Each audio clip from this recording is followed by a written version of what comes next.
Kwe, merci d'être avec nous. Tinashkumetan, merci. Dans une vidéo que vous avez diffusée sur votre page Facebook, vous avez témoigné d'une situation troublante lorsque vous avez travaillé il y a quelques années pour le secrétariat de la jeunesse. Pouvez-vous nous relater cette histoire? Plus précisément, c'est que j'étais engagée pour le secrétariat aux affaires autochtones.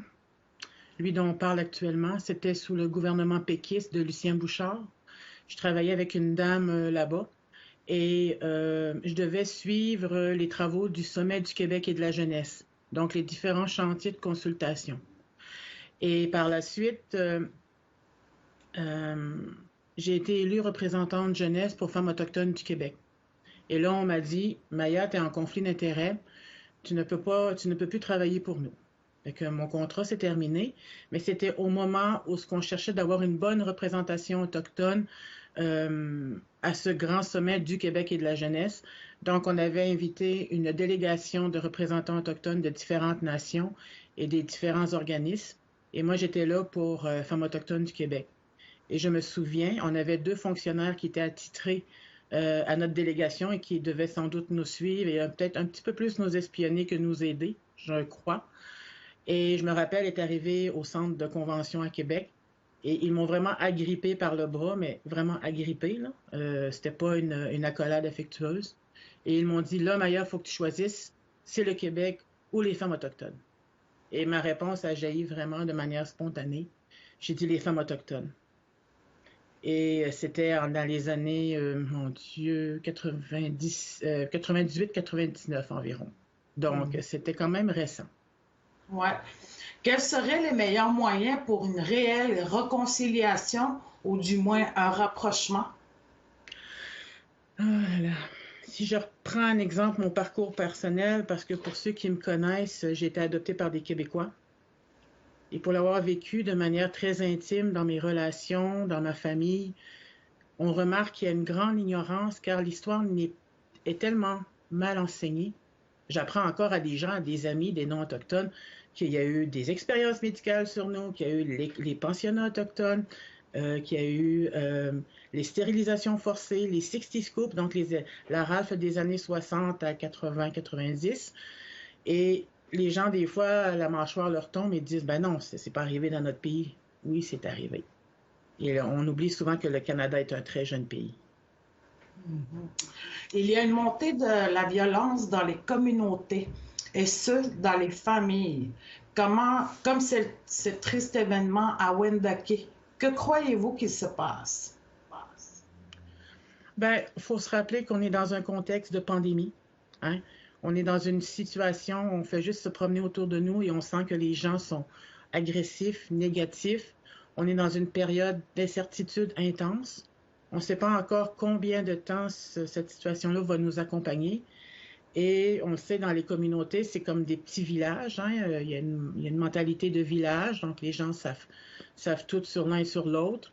Et il peut y avoir sans doute des situations de tension, qu'on a de la misère à gérer. Il arrive malheureusement des drames effroyables, comme il s'est passé cette semaine. Mais quand on regarde aussi en nous, dans les différentes communautés où je reprends encore ma famille Innu, car ma famille Innu a été un grand outil de résilience chez moi dans mon affirmation identitaire, c'est que on a eu ce qu'on appelle le trauma intergénérationnel. Et cela se répercute dans les générations qui suivent. Ce que je trouve bien dans la mienne, c'est que, un exemple, je pense à ma sœur Nancy Mullen, qui est une incroyable femme qui a eu 4 enfants, qui a réussi à bout de bras, malgré l'enfance difficile qu'elle a eue, d'amener ses 4 enfants à une maturité et une sécurité et une fierté d'eux-mêmes qui, encore aujourd'hui, m'émerveille. Et je vois ma nièce Shanice, qui a un petit garçon, et j'espère que pour ces générations-là, le traumatisme intergénérationnel est en train de disparaître.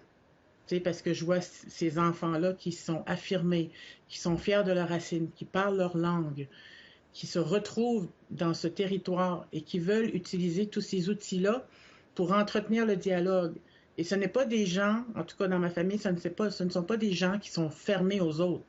Ils sont au contraire d'une résilience que je trouve merveilleuse. Quel rôle joue un artiste comme vous pendant les périodes difficiles, comme le mois dernier? On est des transmetteurs de sensibilité. On est des gens, les artistes ont ce don incroyable et douloureux de ressentir les choses à un degré plus haut que les gens qui ne sont pas artistes.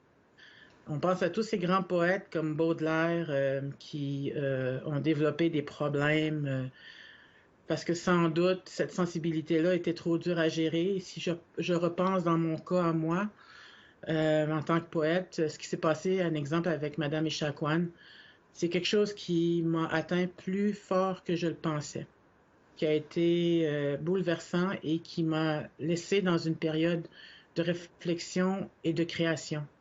Donc, j'ai partagé dernièrement une série de poèmes sur cette triste histoire.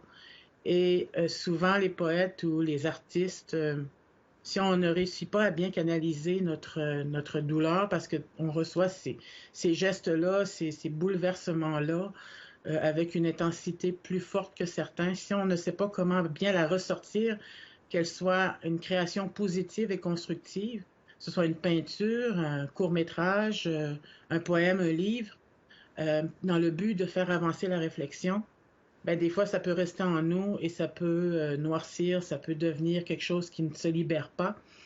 Et ça peut soit bloquer, je crois, notre inspiration ou ça peut, à quelque part, peut-être nous rendre malade, hein, malade pour maladir. Donc, quelque chose qu'on a de la misère à exprimer. Donc, voilà. Puis moi, la poésie a été un exutoire très efficace qui m'a permis, en fait, d'avancer dans ma réflexion. Fait que les artistes ont un rôle important de porte-parole des différentes nations pour exprimer la beauté, exprimer l'indignation face à un drame, la colère face à une situation sociale comme le racisme systémique. Hein, j'ai pas peur de dire ce mot. Parce qu'il y a du racisme systémique au Canada et au Québec, il faut se le dire. Merci d'avoir accepté notre invitation pour répondre à nos questions sur l'actualité. C'est un plaisir, Sylvie, puis je te souhaite encore félicitations pour ton poste à la PTN. C'est un plaisir de t'écouter. Merci. Je suis comme Denis Yamé. Yamé.